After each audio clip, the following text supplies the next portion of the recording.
여러분, 부활절하면 떠오르는 게 무엇입니까? 제가 오늘 초등부 아이들에게 이렇게 물었습니까? 얘들아, 부활절하면 뭐가 떠오르니? 라고 질문을 했습니다. 아이들이 계란이 떠오른다 그랬습니다. 무슨 계란이 떠오르니? 구운 계란. 옛날에는 삶은 계란이라고 그랬는데요, 요즘에는 삶은 계란 말고 구운 계란, 맥반석 계란, 이런 계란이 떠오른다라고 이야기를 하더라고요. 여러분, 우리도 이제 부활절하면 떠오르는 게 계란입니다. 그죠? 늘 계란을 들고 계란을 먹었던, 요즘에 계란 먹기가 너무 힘이 듭니다. 여러분, 계란 한 판에 10,000원 하더라고요. 그죠? 10,000원 하니까 뭐 거의 계란 하나에 뭐 1,000원씩, 거의 1,000원 돈으로 이렇게 하는 거라서 계란 먹기가 참 이렇게 힘들게 되었는데, 옛날에는 부활절만 되면 그렇게 계란을 많이 먹었습니다. 그렇죠. 그러고 나면 집에 계란이 이만큼, 삶은 계란이 쌓여 있어서 졸이고 막 이렇게 했던 기억이 있습니다. 근데 여러분, 우리가 이제 부활절 하면 떠오르는 게, 대부분의 사람들은 계란 떠오릅니다. 성탄절처럼요, 어쩌면 우리에게 부활절이라는 것도요, 그냥 1년에 한 번 스쳐 지나가는 그런 행사 중에 하나로만 기억되고 있습니다.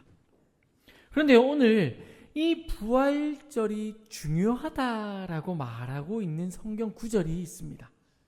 그러게요, 왜 이 부활절을 중요하냐면, 이 부활절이 우리의 새로운 삶을 열어가는 시작이 될 수 있다라고 이야기를 합니다.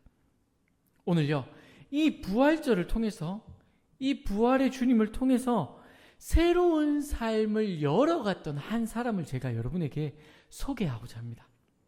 여러분, 성경을 이렇게 읽어나갑니다. 우리가 성경을 막 읽다 보면 얘 진짜 예수님 힘들게 했겠구나 라고 생각되어지는 사람들이 있습니다. 그렇죠? 제가 이것 또한 애들한테 물어봤습니다. 야, 누가 예수님을 가장 힘들게 했겠니? 라고 이야기를 하니까요, 누가 힘들게 했다는 줄 아십니까? 하나님이 힘들게 했답니다. 왜 그러니까? 하나님이 십자가를 못 박았기 때문에 하나님이 제일 힘들게 했다고 그러더라고요. 맞는 말이기도 하고 조금, 그죠? 여러분, 우리가 예수 그리스도를 힘들게 한 사람 하면 떠오르는 사람이 누구냐면 베드로, 그죠? 베드로가 예수님을 3번이나 저주합니다. 여러분, 예수님 이렇게 눈을 바라보면서 예수님이 십자가에 이렇게 못 박히기 전에 심판받고 있을 때 베드로가 예수님을 3번이나 저주하고 도망쳐버립니다. 또요, 가룟 유다 있습니다. 가룟 유다는요, 예수님이 사랑했던 제자입니다. 그런데 그가 예수님을 죽음으로 내넘겨버리기도 하죠. 또 어떤 친구들은요, 율법주의자였던 바리새인들이다, 대제사장들이다 라고 말합니다. 그런데요, 제가 성경을 이렇게 읽다 보니까 이 사람들보다 예수님을 더 힘들게 했던 사람이 한 사람이 있었습니다. 바로 누구냐면요, 예수 그리스도의 형제들이었습니다. 여러분, 예수님이 동정녀 마리아를 통해서 이 땅 가운데 오시게 되었습니다. 그죠? 그리고 나서 마리아와 요셉은요, 정상적인 그 부부관계를 통해서 아이들을 놓기 시작을 합니다. 그래서 실제로요, 예수님의 동생들이 있었습니다. 그런데요, 이 예수님의 동생들은요, 마리아와 요셉 같은 경우에는 하나님의 계시를 받아서 그 계시로 인하여 예수 그리스도를 낳았기 때문에 예수 그리스도를 메시아로 믿었습니다. 그런데요, 예수님이 나신 이후에 마리아와 요셉을 통해서 태어난 이 예수님의 동생들은요, 부모님으로부터 그 이야기를 들었지만 예수 그리스도를 여전히 믿지 못했습니다. 왜일까요? 여러분, 상식적으로 한번 생각을 해보십시오. 여러분, 동생 혹시 있으십니까? 제가 이제 오늘 우리 초등부 아이들의 동생을 다 불러 세웠습니다. 저희 우리 주호가 있고 주한이가 있습니다. 그죠? 첫째가 주한이고 둘째가 주호입니다. 제가 이 두 친구들 이야기를 하면서, 주한아, 주호가 갑자기 뛰쳐나가더니 하나님이다 라고 외치고 돌아다니면 너 어떻게 할래? 그랬습니다. 그러니까 주한이가 뭘 했는지 아십니까? 두들겨 패야죠 라고 이야기했어요. 당연한 거 아니겠습니까? 그죠? 그런데 여러분, 우리가 이 상식적인 이야기를 가지고 예수님의 모습을 한번 보자는 겁니다. 예수님이요, 30년이라는 시간을 가족들과 함께 보냅니다. 그죠? 그런데 이 예수님이 30년이라는 시간 동안 결혼도 하지 않았습니다. 그 당시에 평균 결혼하는 나이가 20살 이상이 되면 군대도 가고 결혼도 했었거든요. 그런데 30살이 됐는데 이 형이, 첫째 형이 결혼을 하지 않고 혼자 삽니다. 30살인데. 그러니까 이 30살이 돼가지고요, 형이 같이 자기들과 함께 생활을 하면서 동생들을 뒷바라지합니다. 왜냐하면 요셉이 일찍 죽어버리거든요. 그래서 요셉이 해왔던 목축업을 일을 하면서 이 일들을 해나가면서 동생들을 먹여 살립니다. 그래서 그 동생들 가운데에는 대학 간 친구들도 있습니다. 지금으로 치면 좋은 대학, 우리로 치면 서울대를 간 친구도 있습니다. 그 당시에 바리새인들이 있었다는 것이죠. 예수님 동생 중에요. 그런데요, 이 사람들 입장에서 한번 봅시다. 예수님과 함께 먹고 자고 생활했습니다. 함께 먹고 함께 뛰어놀고, 형제들이면 싸웠을까요? 안 싸웠을까요? 싸웠겠지요, 당연히. 두들겨 패기도 하고 맞기도 하고 그랬는데, 이렇게 생활을 해오다가 30살 된 형이 갑자기 집을 나가버립니다. 안 돌아옵니다. 찾아도 오지도 않습니다. 40일 정도 광야에서 있다가 왔는데요, 이 형의 모습이 어떨까요? 여러분, 40일 동안 광야에서 금식하며 있었습니다. 그럼 이 모습이 멋진 모습이었을까요? 수염은 목 깎아서 길 거고, 머리도 산발일 거고, 또 씻지를 못하니까요, 어떻게 됐을까요? 꼬질꼬질하겠죠. 40일 동안 있었으니까. 여러분, 이런데 형이 갑자기 집으로 돌아왔습니다. 40일 만에. 어디 갔다 왔어? 라고 이야기합니다. 그런데 대뜸 이 형이 집에 돌아오더니, 집에 오는 둥 마는 둥 하더니 갑자기 밖에 나가더니 스스로 하나님의 아들이다 말하기 시작합니다. 그리고 하나님의 약속의 말씀을 막 선포하더니 기적이 일어나기 시작을 합니다. 그리고 사람들한테 내가 하나님의 아들이니까 너희가 나를 믿으라 말하기 시작을 합니다. 여러분, 동생이, 혹시 동생 다 있으시죠? 우리 어제 그 점심 이제 준비를 하면서 우리 권사님하고 이야기를 잠시 했었는데, 서혜성 권사님이 동생이 8명이 있다고 하시더라고요. 여러분, 셋째 동생 되는 이 동생이 갑자기 와서 내가 하나님의 아들이다라고 이야기하면 권사님 어떻게 하시겠습니까? 안 믿겠죠? 예수님 동생들도 그랬다는 겁니다. 그들은요, 예수 그리스도를, 예수님을 바라보면서 형이 미쳤구나 생각합니다. 그런데요, 이것보다 더 중요한 게 있었습니다. 뭐냐면요, 그 당시에 유대인들에게는요, 하나님의 이름을 더럽히는 것을 가장 큰 죄라고 여겼습니다. 그런데 우리 형이 갑자기 나타나서 내가 하나님의 아들이다 말하기 시작을 하니까, 그래도 몰락했던 다윗의 왕조에, 몰락한 왕족 집안에, 그 가난하게 찢어지게 가난하게 살아갔던 그 집안인데도 불구하고 우리 집안에 지금 말도 안 되는 사람이 나타났다고 생각을 한 겁니다. 그러니까 어떻게 생각을 하냐면요, 우리 가족의 명예를 더럽히는 사람이 지금 나타났다고 생각합니다. 자신들이 믿고 있고 자신들이 알고 있는 이 하나님의 명예를 실축했다, 신성모독하는 자가 지금 나타났다고 생각하기 때문입니다. 여러분, 이러한 일들은요, 예수님이 고향을 방문하고 나와서 더 커지게 됩니다. 예수님이 돌아다니면서 기적들을 일으키니까 제자들이 예수님을 따라다니기 시작을 합니다. 수많은 제자들과 함께 예수님의 고향을 들어갑니다. 그런데요, 고향에 가니까 사람들이 고향에서 예수님이 하는 이야기를 듣습니다. 예수님이 하시는 말씀을 듣죠. 말씀을 듣고 나니까 너무 신기한 겁니다. 쟤 요셉 아들 아니야? 쟤 내가 어렸을 때 저 우리 집에서 사탕 사 먹던 친구인데? 이런 이야기들을 하기 시작을 하는 것이죠. 그 가운데에 누구도 예수 그리스도를 믿으려 하지 않았습니다. 동생들 또한 그랬습니다. 주변에 있는 사람들이 그 동생들을 비웃기 시작을 합니다. 야, 너희 형이 하나님의 아들이라고 외치고 다닌다며? 야, 좋겠다, 잘한다라고 비웃었겠죠. 이 이야기를 들은 동생들은요, 안 되겠다, 우리가 이 형을 죽여서 우리 가문의 명예를 회복해야 되겠다라고 생각합니다. 그래서요, 그 형을, 예수님을 절벽에서 밀어 죽이려 합니다. 여러분 누가복음 4장 28절 29절 한번 읽어보도록 하겠습니다. 누가복음 4장 28절 29절입니다. 함께 읽겠습니다. 회당에 있는 자들이 이것을 듣고 다 크게 화가 나서 일어나 동네 밖으로 쫓아내어 그 동네가 건설된 낭떠러지까지 끌고 가서 밀쳐 떨어뜨리고자 하되. 여러분 이 상황을요, 제자들하고 동네 사람들이 와서 형을 어떻게 했다고 예수를 밀어서 죽이려 했다는 것이죠.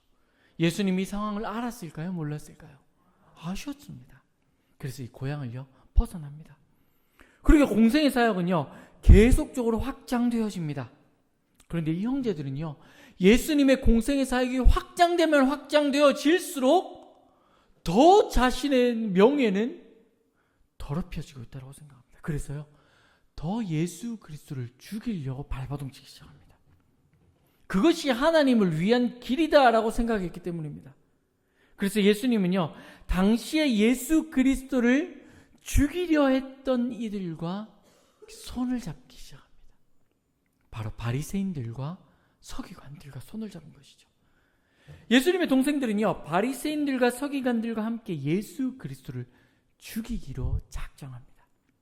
요한복음 7장 1절 5절에서는요 이 형제들이 예수를 죽이려고 예수님을 꼬시는 장면이 등장합니다. 여러분 한번 보시겠습니까?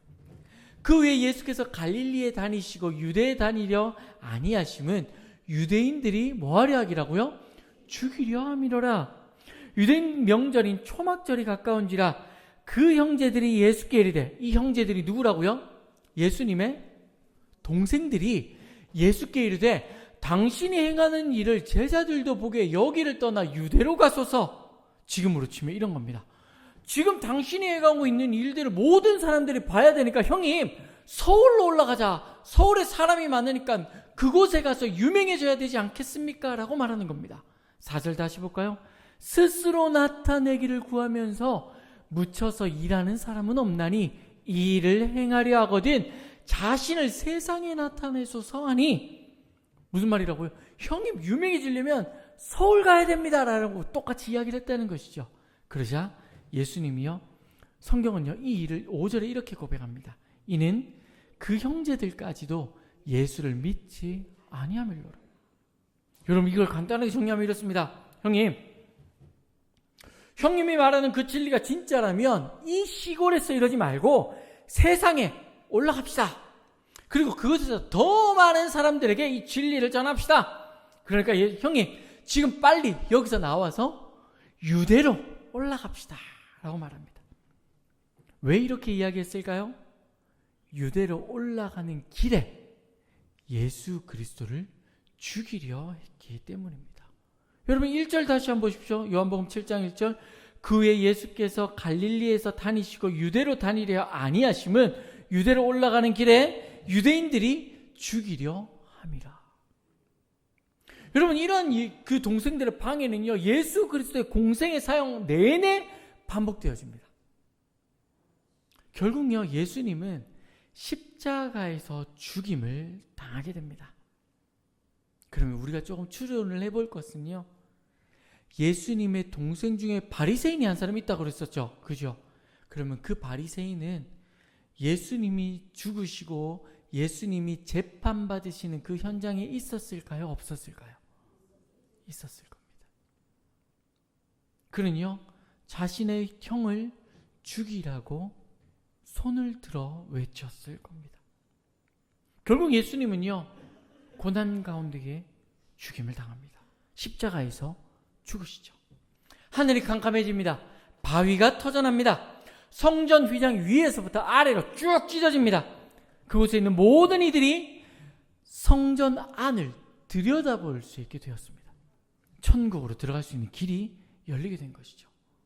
여러분 이 모습을 보고요 난리가 납니다. 여러분 그 당시에 무덤에 있었던 사람들이 무덤 문을 열고 나오기 시작을 합니다. 죽었던 사람들이 나와서 뭐합니까? 뛰쳐나와 내가 부활했다라고 말하기 시작을 합니다. 여러분 이 모습을 바라보고 있었던 이스라엘 백성들은요 어떤 상황이었을까요? 성경은요 이 모습을 이방인이었던 로마 사람 백부장의 입을 통해 이렇게 고백합니다. 그가 진실로 하나님의 아들이었다. 기가 찬 일이 일어난 것이죠. 우리가 십자가에 못 박아 죽인 이 예수가 하나님의 아들이심을 이방인이 봐도 알겠다는 겁니다. 그러면 그곳에 있었던 수많은 이스라엘 백성들은 알았을까요? 몰랐을까요? 당연히 알았다는 겁니다. 이들은요, 예수 그리스도가 하나님의 아들이심을 깨달았습니다. 그를 죽였다는 것 또한 깨달았습니다. 그렇다면 예수님의 동생은요, 이것을 깨달았을까요? 못 깨달았을까요? 깨달았겠죠. 여러분, 이 형을 죽이기 위해서 그 형을 죽이는 것도 마음이 아픈데 죽이고 나니까 이 형이 하나님의 진짜 아들이라는 것을 깨닫습니다. 여러분, 이 동생의 마음은 어땠을까요? 기뻤을까요? 우와, 승리했다라고 생각했을까요? 아니죠, 여러분. 그는요, 죄책감에 시달렸을 겁니다. 집에 틀어박혀서 나오지 않았을 겁니다. 왜요? 자신의 형을 죽인 것도 모자라 하나님의 아들을 자신의 손으로 죽였기 때문입니다. 나를 지금까지 뒷바라지 해준 큰 형을 내 손으로 내가 죽였다는 거죠. 그 죄책감 속에 그는요, 완전히 무너져 버립니다. 3일 뒤에 예수님이 부활합니다. 부활절을 맞이한 것처럼 예수님이 무덤에서 나오시죠.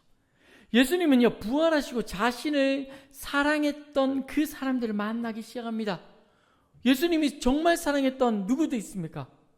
베드로를 만나서 그를 회복시키죠. 제자들을 만나줍니다.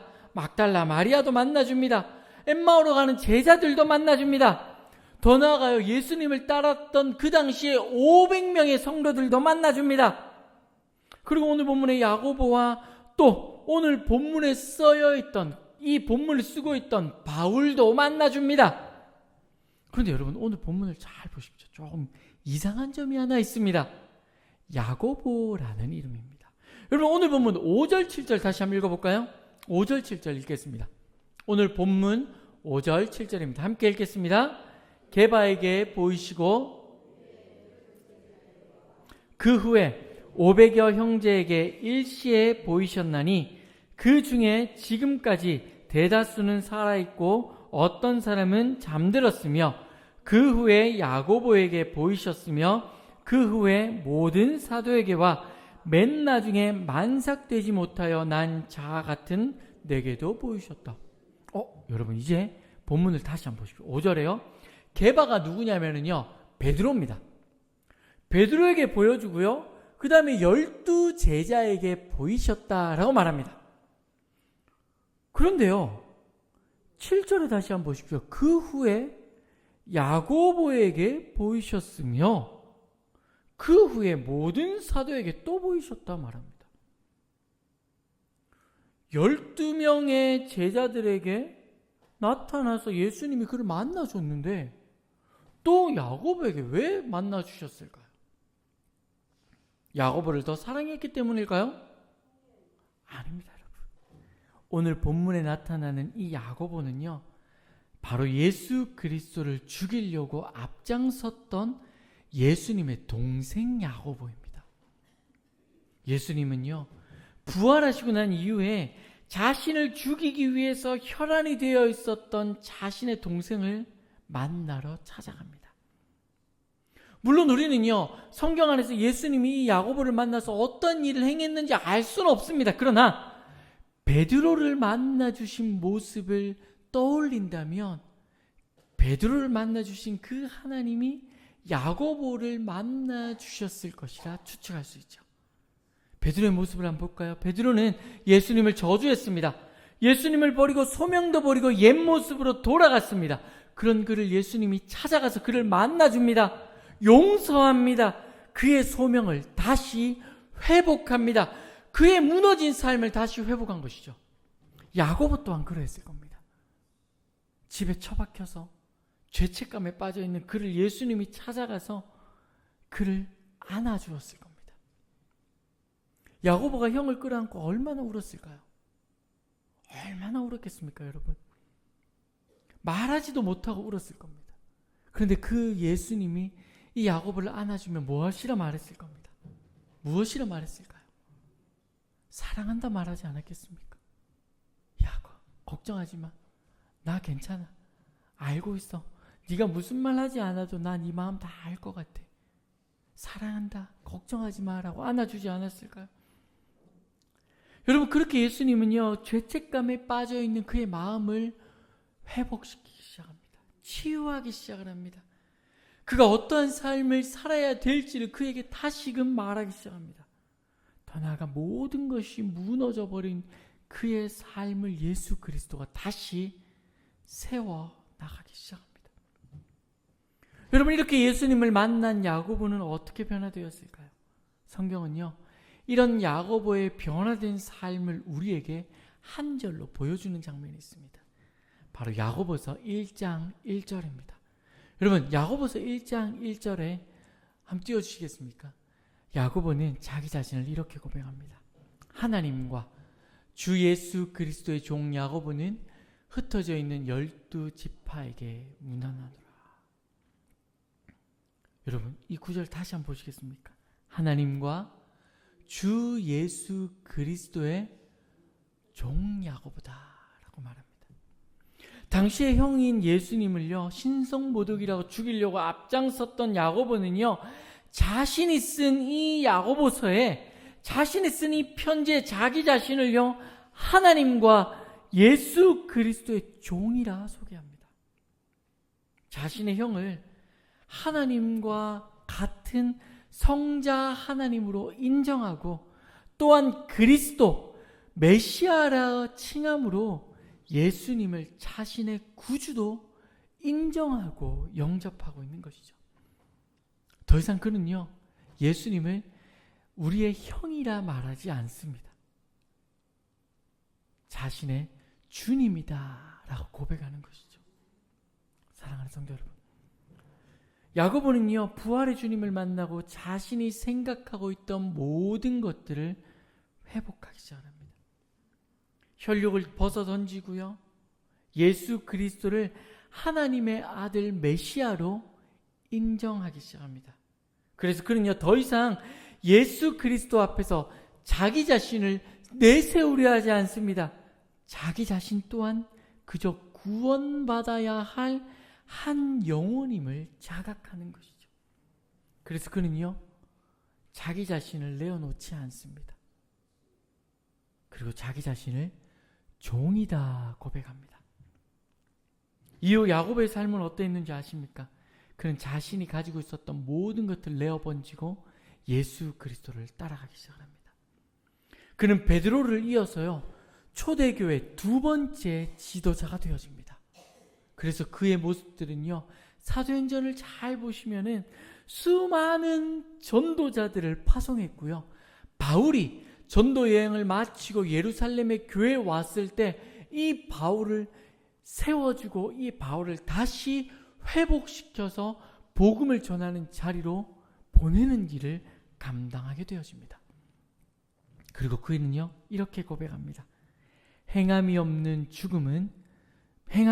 믿음은 죽은 믿음이다 라고 고백하면서 자신의 삶을 온전히 하나님께 내어놓는 삶을 살아갑니다. 여러분, 부활의 주님을 만나고 완전히 변화된 새로운 삶을 살아가게 된 것이죠. 사랑하는 성도 여러분, 우리도 야고보와 같이 부활의 주님을 만날 필요가 있습니다. 왜냐하면요, 부활의 주님을 만나면 우리가 어떤 생각을 하든, 우리가 어떤 생활을 하고 있든, 우리가 어떤 상황에 있든 예수 그리스도를 메시아로 인정할 수밖에 없기 때문입니다.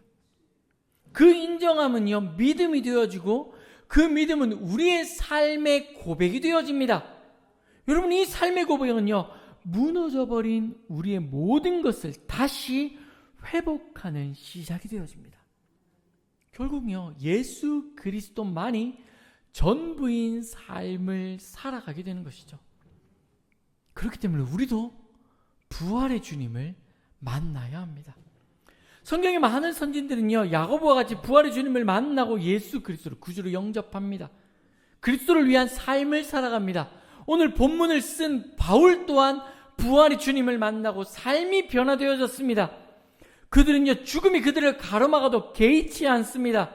왜냐하면요, 모두가 부활하신 주님을 만났기 때문입니다. 내 목숨이 지금 이 자리에서 끊어져도 부활의 주님과 같이 나 역시 부활할 것을 믿었기 때문입니다. 그렇기 때문에 그들은요, 자신의 생명조차 하나님 앞에 내어놓습니다. 부활의 주님을 만났기 때문에 그들의 삶이 변화되어진 것이죠. 부활의 주님을 만났기 때문에 생명보다 예수 그리스도를 더 소중히 하고 예수 그리스도를 따라가는 삶을 살아갈 수 있게 된 것입니다. 우리도 그래야 됩니다, 여러분. 여러분이 서 있는 그 자리에서 부활하신 주님을 만나야 합니다. 여러분이 서 있는 그 자리가 어디입니까? 집에서 홀로 기도할 때에, 밭에서 작은 소일거리 할 때에, 혼자 카페에서 그냥 기도할 때에, 때로는 침대에 누워있을 때에, 식사할 때에, 여러분이 맡겨진 삶의 현장에서 일하는 그 순간 우리는 나를 위해서 부활하신 주님을 만나야 하는 것입니다. 그럼 어떻게 만나야 할까요, 여러분? 제가 아이들에게 또 물었습니다. 야, 어떻게 만나야 돼? 그러니까 아이들이 뭐랬는지 아십니까? 꿈속에서 만나야 됩니다 라고. 꿈속에서 만나야 합니까? 아닙니다, 여러분. 아닙니다. 우리가 하나님을요, 어떻게 만나냐면요, 말씀을 통해서 만나는 겁니다.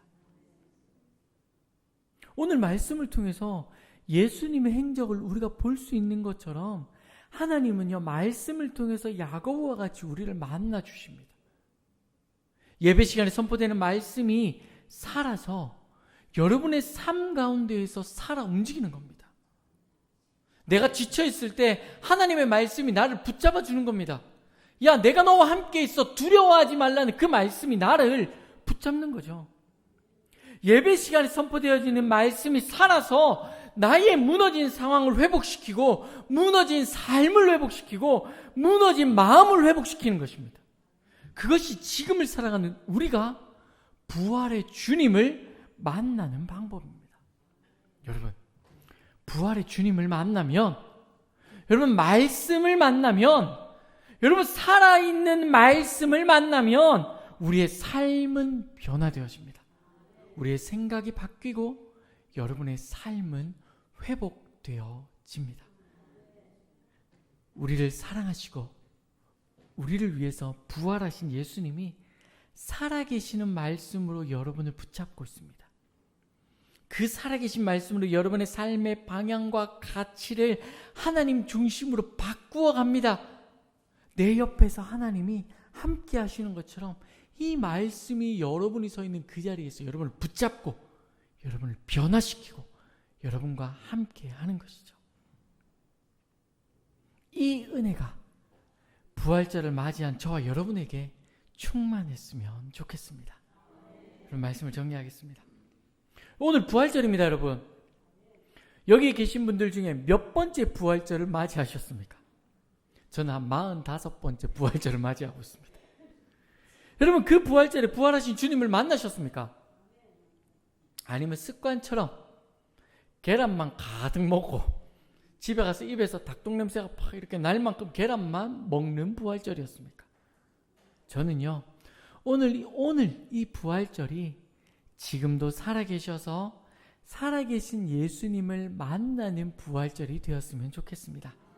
말씀이 여러분의 삶에서 살아 숨쉬는 것을 경험하고요, 그 말씀이 여러분의 삶을 회복하고 그 말씀이 여러분의 주님이 되셔서 여러분의 삶의 방향과 가치를 바꾸어 갈 때 오늘 본문에서와 같이 야고보와 같이 우리는요, 예수 그리스도를 온전히 주로 고백하고 찬송하는 삶을 살아가게 될 것입니다. 그 은혜의 주인공이 이곳에서 예배드리는 부활의 기쁨을 누리는 저와 여러분 되시기를 주님의 이름으로 축복합니다.